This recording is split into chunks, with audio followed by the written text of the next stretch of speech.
Pinoy Bus Driver TV.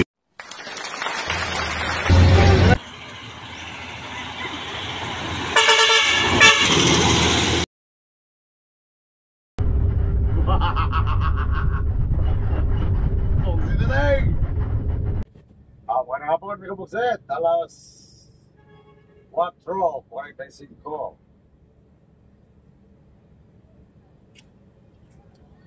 Dito na sa amigo Bukset sa Pera Pascal. Yan ang gusto niya, amigo. Pati anong bus na sila.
Sila bus.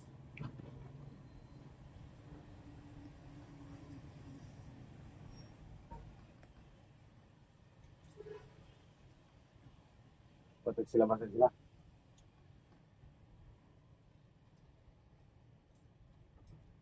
Nag-unload pala yan.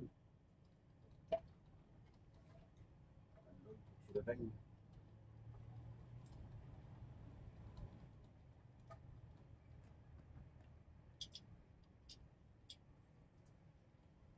Tingnan pala yan. Pag natin doon, bigugset, ang pumalit sa M5. Yung binabaradero naman ng M5 sa Albuera Leyte. So, ang pumalit naman, tapos ito ang binaradero sa Albuera Mimsit, galing Albuera na yan. Ang M12.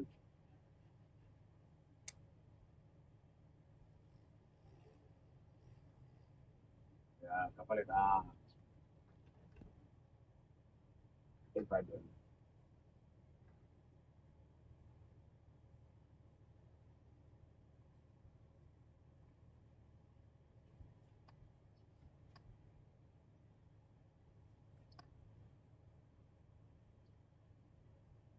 May palang paskat yan.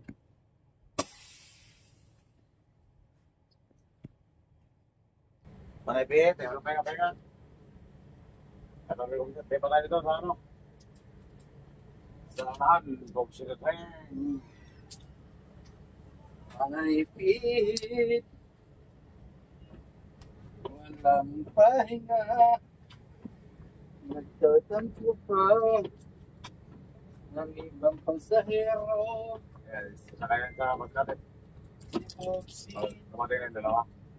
Ayaw isa. Sabay-sabayan pagsakay doon. Oo, kasi wala pa magpapon yan. Guba sa matlog yan.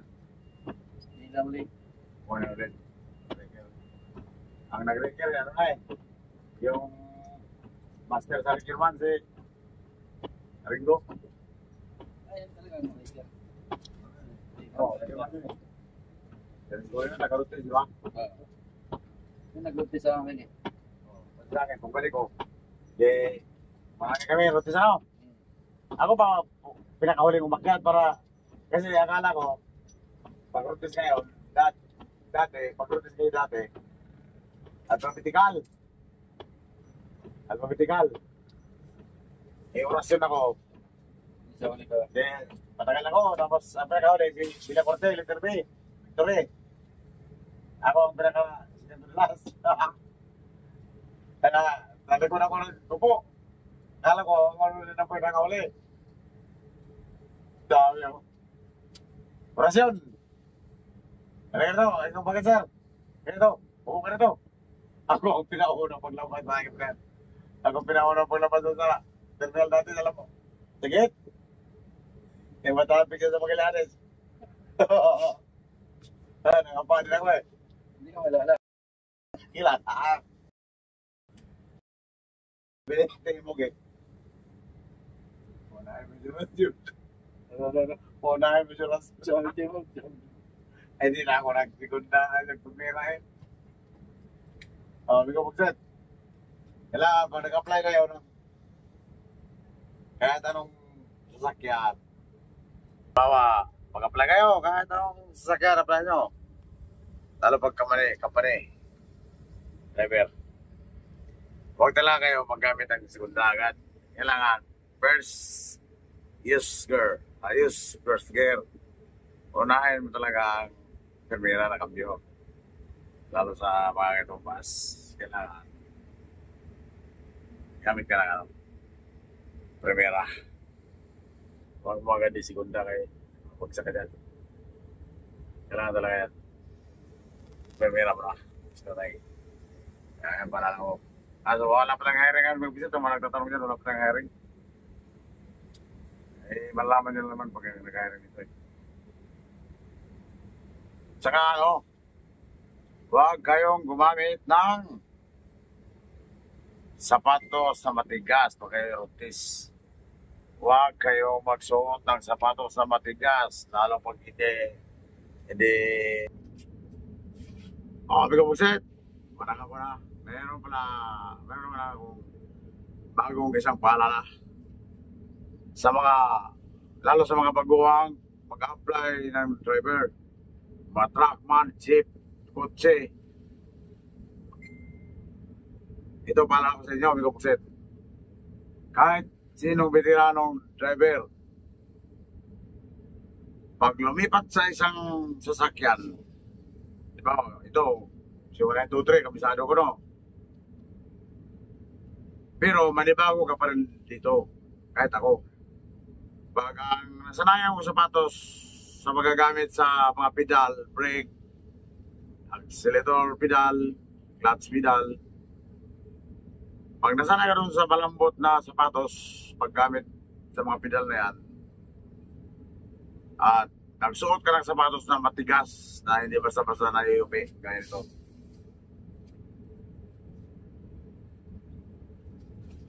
Kaya itong sapatos ko, Biko Bukset, makapal ang suwilas. Hindi ito basta-basta na iupi, matigas oh.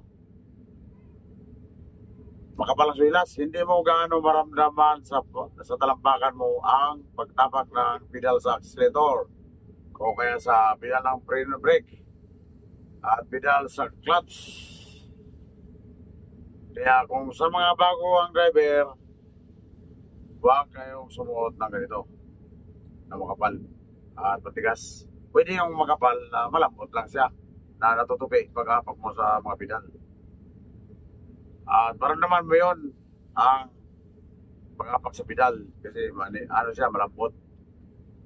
Pero pag matigas, yun nga, sabi ko, manibago ka talaga. Kaya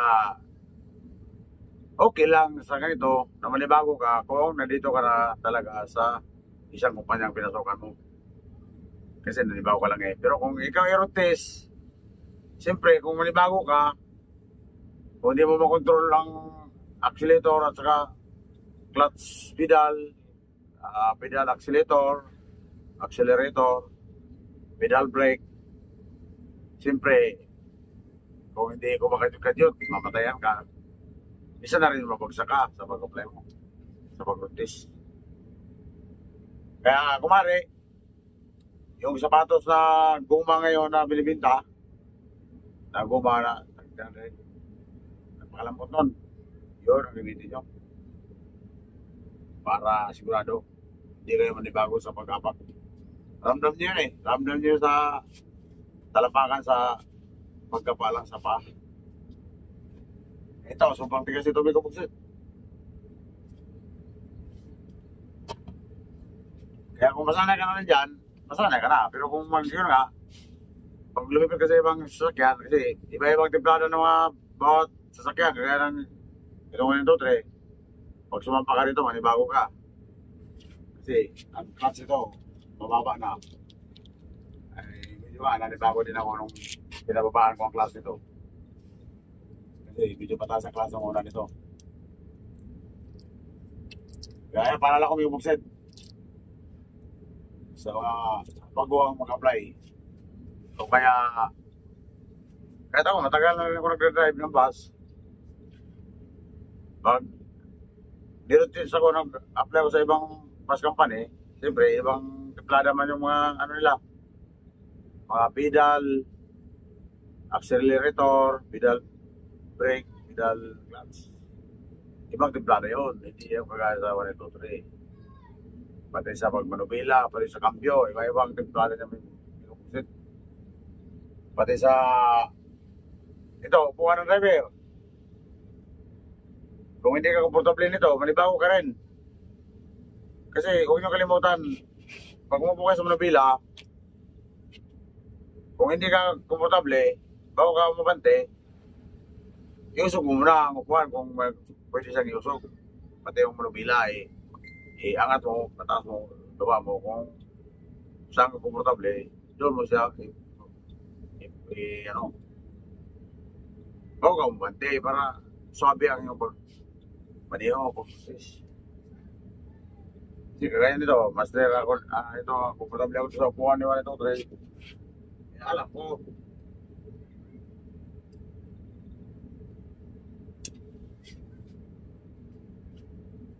Yun ang pag-ubisit. Saka yung mga side mirror, tingnan nyo na. Yung ibang pag-rotate may pag-ubisit, yung bawa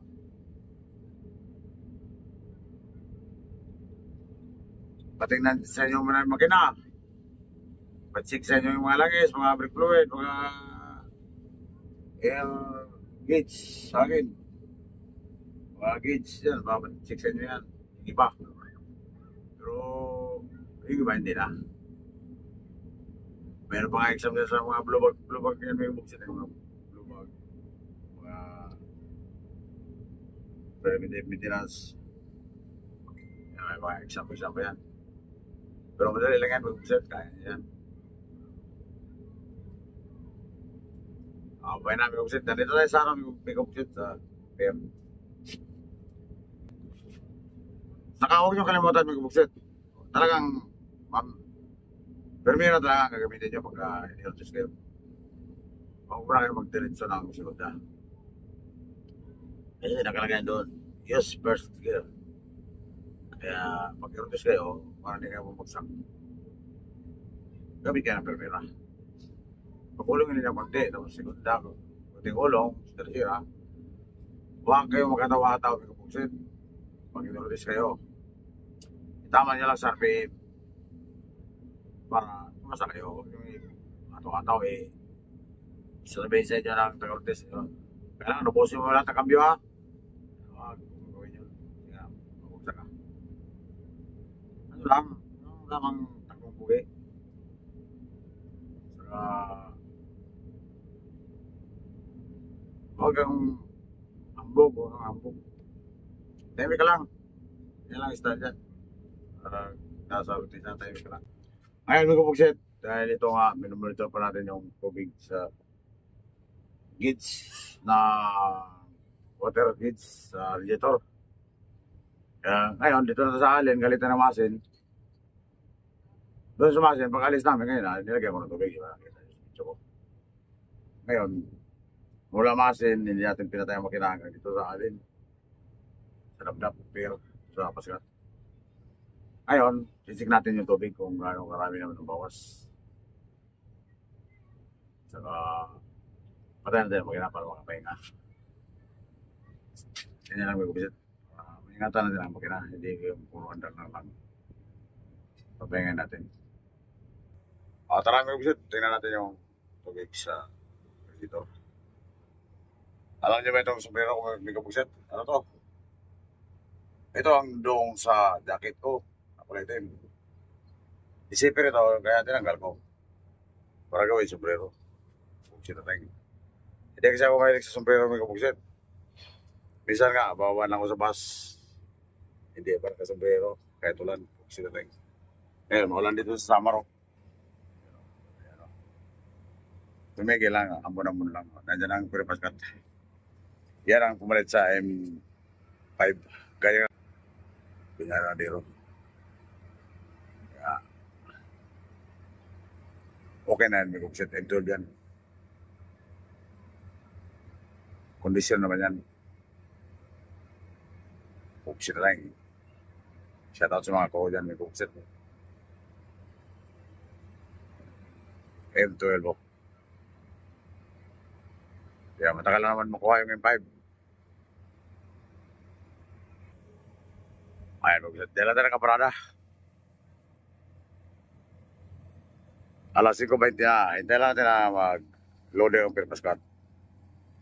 Darating mo yung dalawang filtran ko. Sasakay dito. Tatlo. Kuksit na tayo.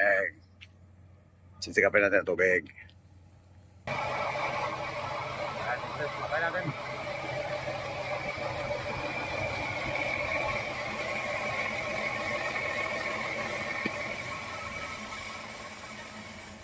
Ayan. Yan lang ginawa kong patayan ng set. Kasi di ba tinanggal ko yung ano dyan setup. Kasi yun ang mag-low power yung setup pag di makabalik ng gusto. Kaya dyan na lang yung patayan.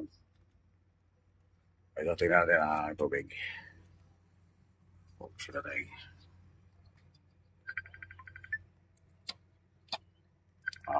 Marami. Hindi naman bumubulok.